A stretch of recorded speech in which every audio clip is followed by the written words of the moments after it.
It's Conduit News Radio with Paul Harrell. Joe is in the other room talking about a opinion relevancy scale in light of Greg Leding saying his opinion doesn't matter as much because he's a white male who holds public office. All right, hey folks, welcome back to the program. We're kind of in the home stretch here, folks. The group is ALEC, the American Legislative Exchange Council, and right now on the line we have the lead economist, Jonathan Williams, is with us. Jonathan, thanks so much for coming on with us this morning.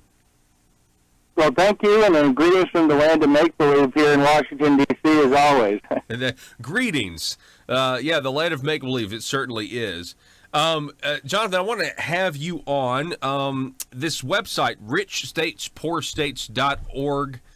Tell us about it.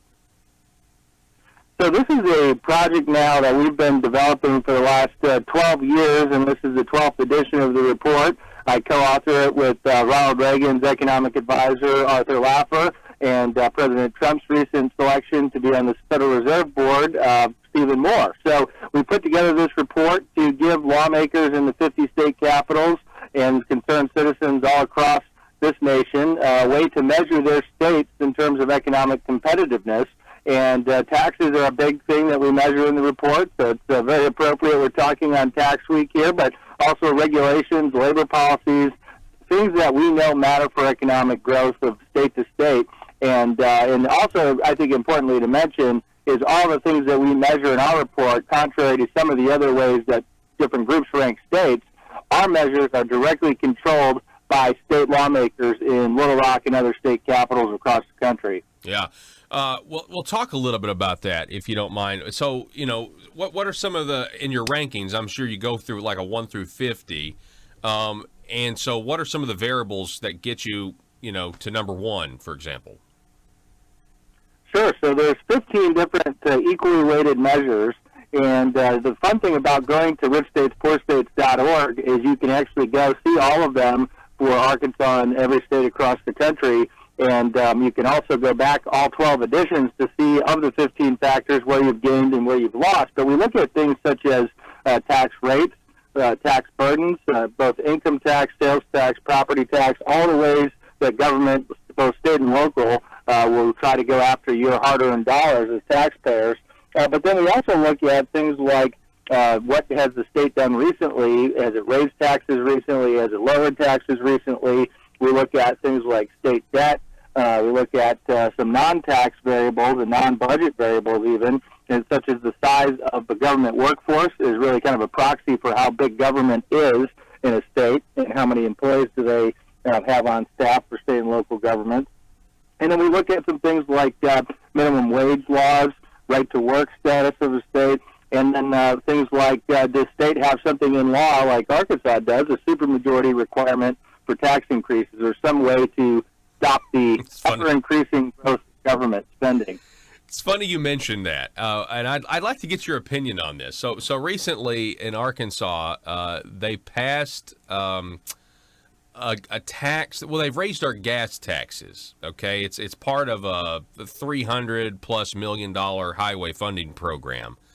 And we already have a gas tax, Jonathan, at the pump.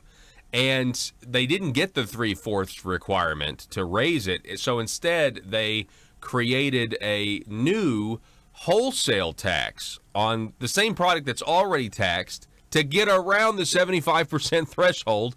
And now, of course, it does translate to the consumer 3 cents and to 6 cents if you're paying diesel. But it's funny that you mentioned that. It is a very strong constitutional provision, and I think it should mean something. But here, unfortunately, recently we saw. I think they got around it. Now it's up for debate, but we'll have to kind of wait and see what happens. Well, I think you're exactly right. I'm a big believer in putting things into state laws, state constitutions to protect taxpayers, to raise the threshold as high as possible in order to raise taxes, to make sure if there's really a need for more tax revenue, which I would argue in almost every case across the country, there's more ways to find waste and fraud and inefficiencies in government before going back to taxpayers and asking for more. I think that there ought to be a pretty broad consensus and a bipartisan consensus to raise people's taxes even further. And so I think, I've been a big skeptic of efforts to try to get around these type of supermajority requirements. In fact, that was brought to my attention. We had it on our radar watching that unfortunate gas tax debate play out, where I think, obviously you've got to have a discussion on road funding, but separately, you've got to look about honoring things that have been promised in the state constitution, such as protecting taxpayers through that kind of a threshold. Yeah, I completely agree with you. Jonathan. So, Arkansas specifically, where did we come down in your findings? So good and bad news here is Arkansas came down at 23rd for economic outlook when you put together all those 15 equally weighted variables, many of those that we were just talking about. And there's obviously some reasons of those 15 that I think drove that ranking to 23rd. But let me take a historic look at this for just a second. And if you go back to 2012, Arkansas ranked number 11, almost cracked into the top 10 of our economic outlook rankings. And so Arkansas has seen a pretty significant slide and loss of economic competitiveness since 2012, where Arkansas ranked 11, falling all those spots down to 23rd this year. Now, I should add one caveat there, and that is our rankings are based as of data as of January 1st. So nothing that's happened in this legislative session has affected Arkansas's score here. So whether that's the gas tax increase or whether that's some of the income tax rate reductions that I think were positive, neither one of those things were considered yet. Okay. Well, let me ask you this. If Arkansas has taken a slide since 2012, is that you think that's because there are other states that are maybe, moving forward, like maybe making changes in the positive faster than we are? Or is it the stuff that we've actually done? Is there any way to even know that? Well, I think it's a little bit of both. I think that certainly when you look at new net tax increases, that would be a damaging effect. But on the other hand, you hit the nail on the head. When you look at these relative indices like ours, in rich states, poor states, you take a look at sometimes states fall behind just by standing still. And you are not only in a competitive nation where more than 30 states have significantly reduced their tax burdens over the last 5 years alone. The new Trump tax reform and what that's meant for states being able to cut their rates, having these surplus dollars sitting around, that's been a big phenomenon that we've seen. But, on the other hand, sometimes, bad moves do move states in the wrong direction pretty quickly. And I think it's important to keep in mind, Arkansas is in an incredibly competitive region when it comes to states, bordering states such as Tennessee with no personal income tax, and a state that has moved the ball in the right direction in the top 10 in economic outlook. The Wall Street Journal just editorialized about Tennessee, citing rich states, poor states this morning. And, of course, Texas, two of the most competitive states, not only in the region but in America, are sitting just outside of Arkansas. So I think that's an important point to remember for lawmakers as well.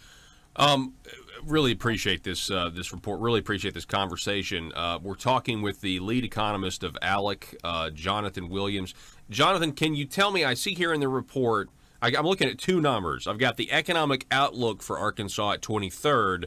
The economic performance ranking is, though, at 30th. What are the difference between those two terms?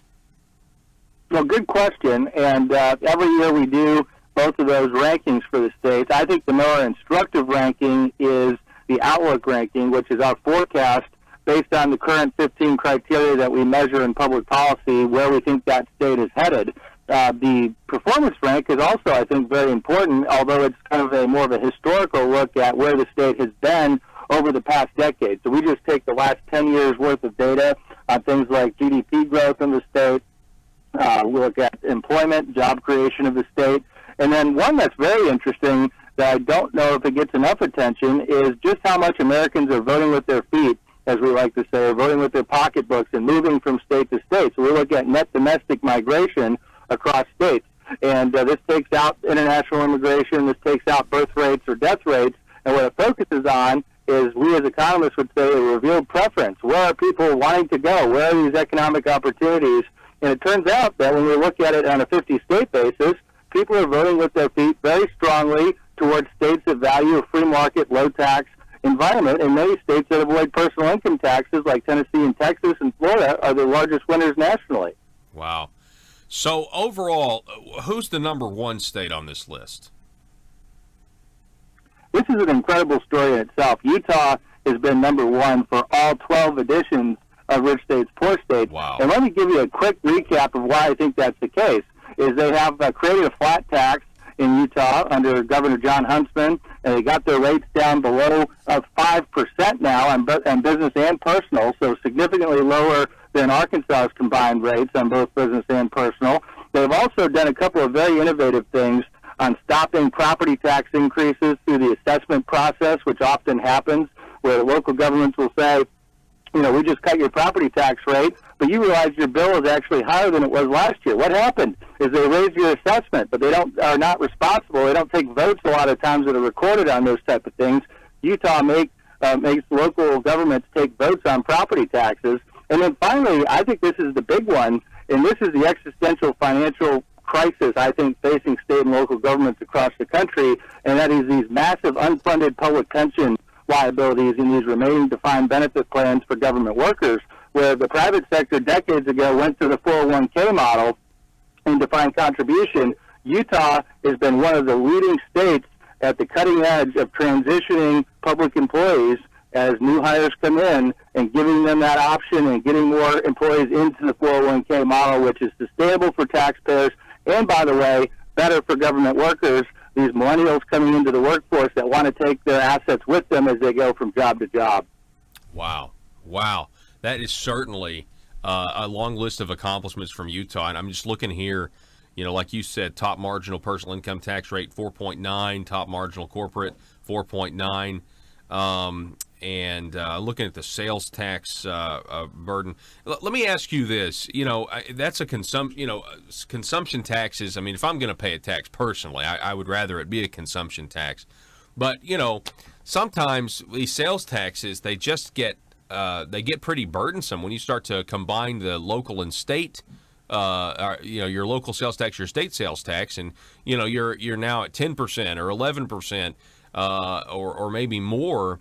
At some point, I kind of think to myself, well, is there a line? Is there a line where we're going to say that this is too much of a sales tax on the people every time they buy something?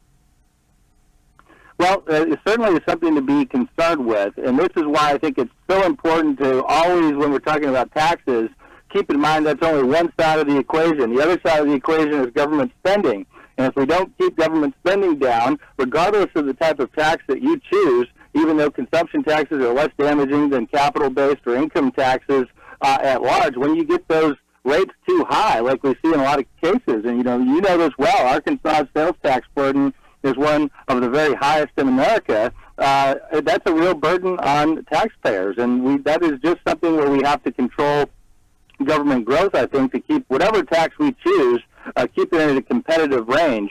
And I think that's really the secret of the 9 states that go without personal income taxes, because you would think that they would have extremely high sales taxes across the board, and some of them do, but on average, those states without income taxes spend about $1,000 less per person than the states with income taxes. So the secret, I think, to their success is they keep more of a limited government framework. New York and Florida, 2 perfect examples to discuss here. They're roughly the exact same size in population, yet Florida spends half as much in its annual budget than New York spends.